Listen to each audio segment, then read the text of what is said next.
Oh my God. It looks like somebody pooped under the 911. Welcome back to the shop, everybody. Welcome back to the show. This is Days Off.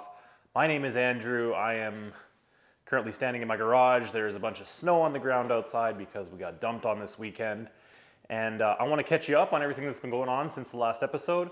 A whole lot has happened. I've been to Arizona for Barrett Jackson. Tires, very important on the left. I went to Dirtfish for a half-day rally school. And unfortunately, I crashed my GTI. Not gonna lie, I'm a little impressed. Not good. I'm gonna fill you on everything that's been going on and what's coming up to the channel. I'm super excited. Thank you guys for stopping by. Let's start the show.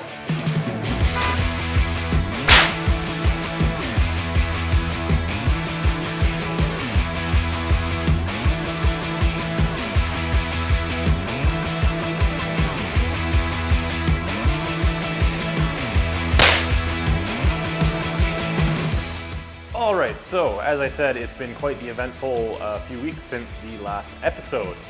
As you saw in the last episode, we were messing with the 911, which is standing behind me right now.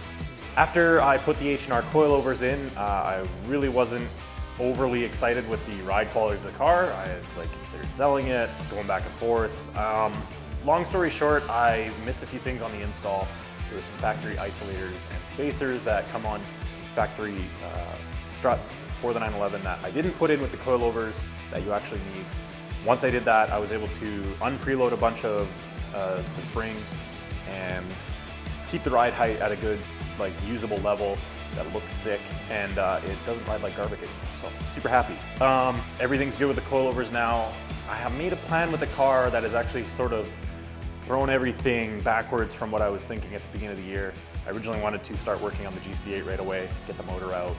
It's got a head gasket issue that I have to address. So unfortunately, that's gonna get put on the back burner for a little bit because my plan is to drive the 911 to San Francisco, the Bay Area, at the end of April for Luftgekühlt 9. If you don't know what Luftgekühlt is, it's a celebration of air-cooled Porsches put on by Patrick Long, Gem Sport, several others from the Porsche sort of niche culture. It's everything to do with classic air-cooled 911s. And basically, it's just a celebration of the brand and like-minded people getting together for what is essentially, in my mind, the perfect version of cars and coffee. I was fortunate enough to go to Luft 8 in San Pedro, California last fall.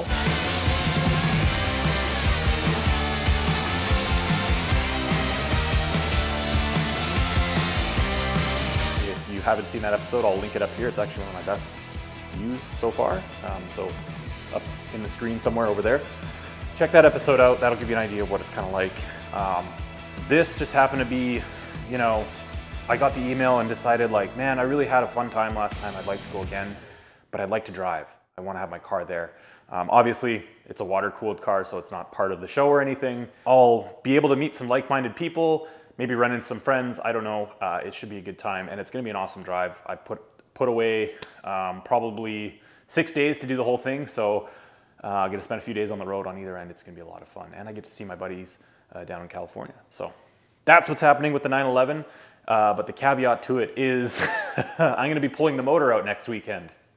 Yeah, no, the motor is still running. It's not broken, but it does have certain issues that need to be addressed, and it does require an engine out service. It's probably starter cables. There's a bunch of vacuum lines I know are just absolutely toasted, probably leaking. 911s, they all leak no matter what year something is seeping out of them.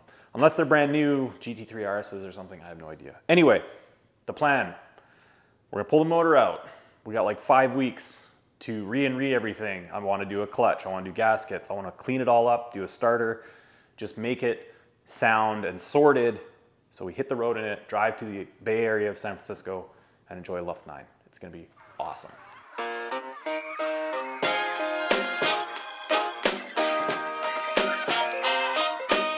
After completing the coilovers and fiddly stuff with it, I took off for Barrett Jackson in Arizona. I went to Scottsdale with my father-in-law and his brother. We got to enjoy Barrett Jackson once again down there. We went in 2017, I believe, was the first time I went there. it was nice to go back and enjoy the auction. Enjoy very high-end collector cars. I'll roll the footage.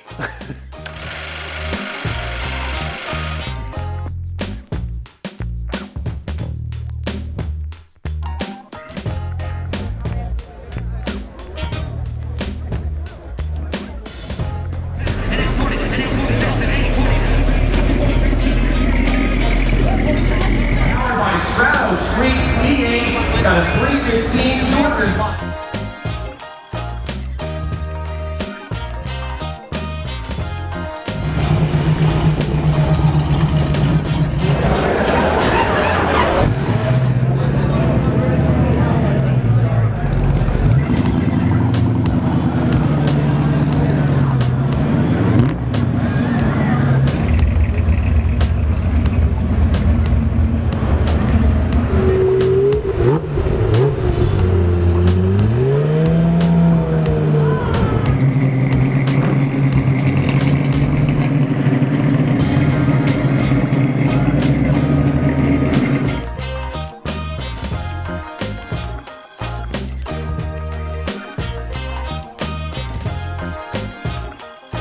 And 2,300,000 down at 3, 4, and 2,350,000, and 2,350,000, and 2,350,000 on 3.5, and 2,4, and 2.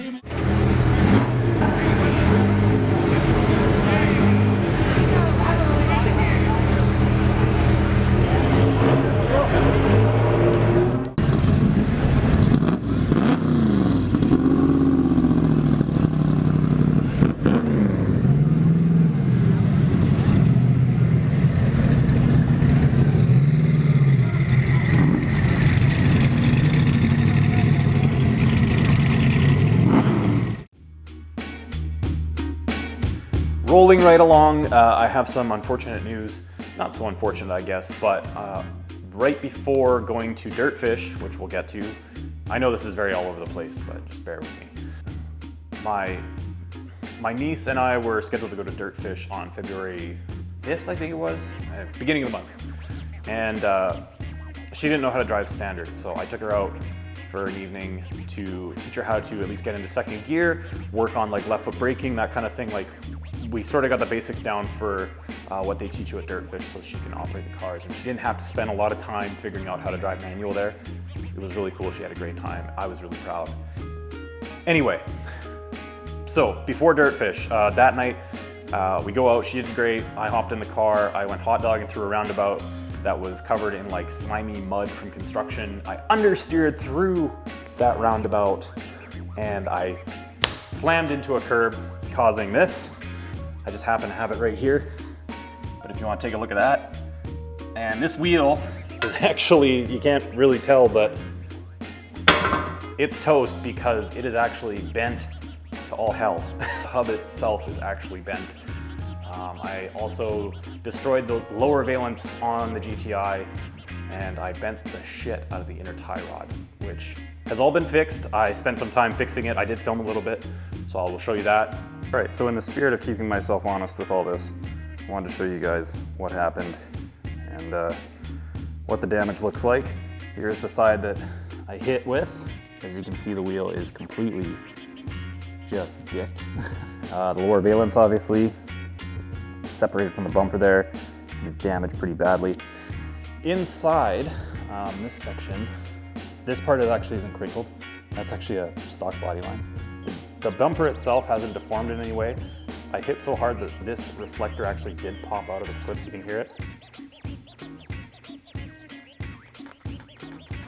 The beauty of the car is like it's not so low that it smacked. Like you can see here, the witness mark where it hit the curb on the top of the curb. Like they have pretty good clearance, and it's not lowered, which is a plus.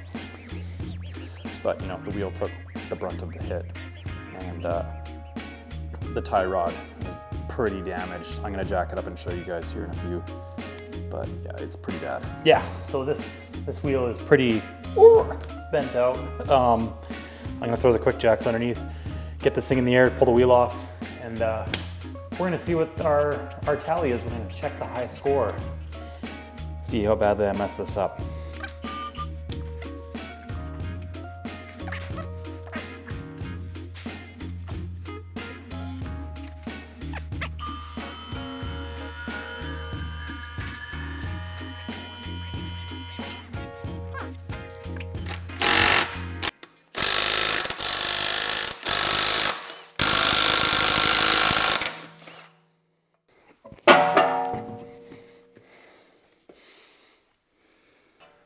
inner tie rod.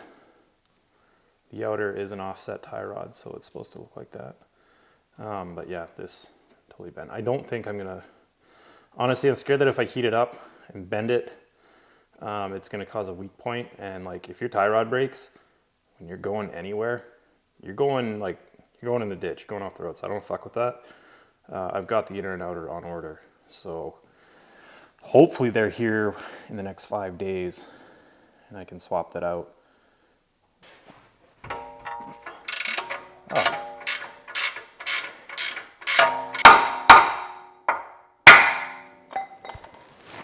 Got it.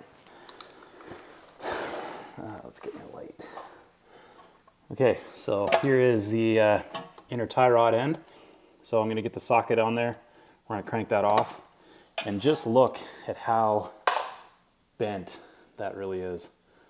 Like, ooh, took a good hit. Try and get the angle to dangle. Oh yeah. First shot's always good, eh?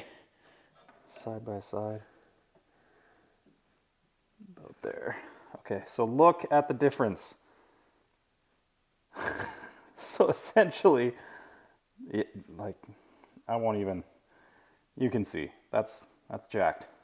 Here's the new tie rod end. Gonna thread it in there, get the boot on, and yeah, good to go. Get our nice offset. I don't know how tight it's supposed to be. I should probably look up the torque spec, but I don't know if I can even torque it with this giant extension and have it be like in spec. So anyway, that's on there. Another one, but we are all switched over. Inner tie rod in, done, boot is on, a little loose on the inside, but should be okay. Outer tie rod end is back in and tightened. Wheel looks pretty, maybe a little bit out still. I think we're also cocked a little bit in on that side. Yeah, so I think we're pretty close. It's got all sorts of error messages from obviously having the electric rack tweaked. I really hope it didn't damage the rack. That would really suck.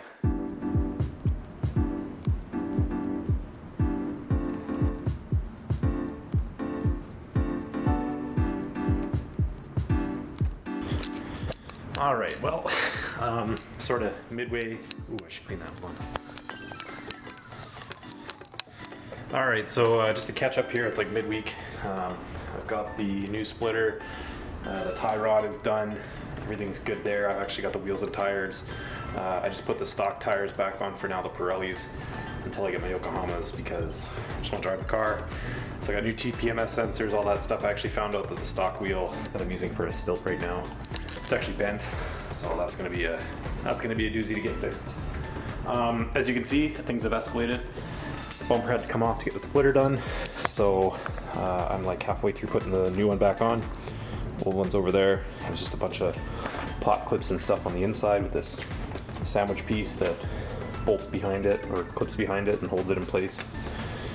And yeah, just you've got to take the bumper off. These brackets have to come off, as well as the fog lights. And then you can start working at getting the clips off for the front this little decorative piece which holds that back. Once that's off, the splitter itself can come off, and then you can do the reverse to re and re. So yeah, that's about where we're at. I'm gonna blast through this. I've blasted through everything else. I'm just waiting on my OBD11 scanner. It's actually showing up tonight from Amazon, super random. I'm gonna install that on my phone, clear the codes on the car, get this all back installed, put the wheels and tires on, hopefully drive it before midnight, go to bed at a decent hour. But hoping to finish tonight and have this thing back on the road, so super stoked. It was a really defeating moment to crash it, but I feel good now.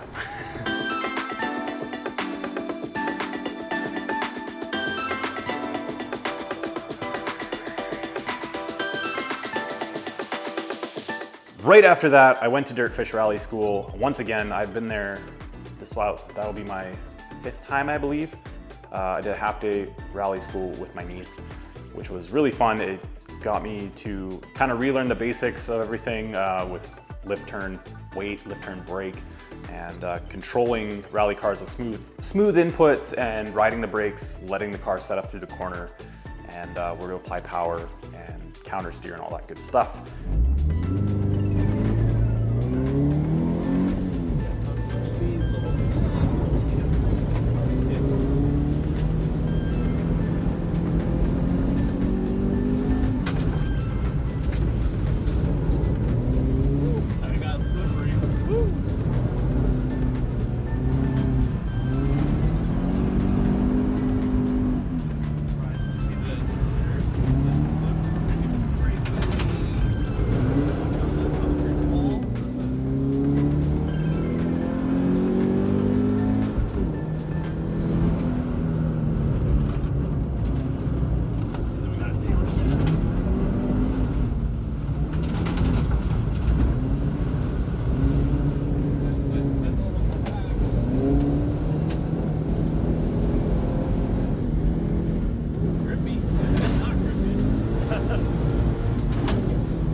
It was a very, very good kick to start looking into my projects again, which of course is why I'm gonna start messing with the 911.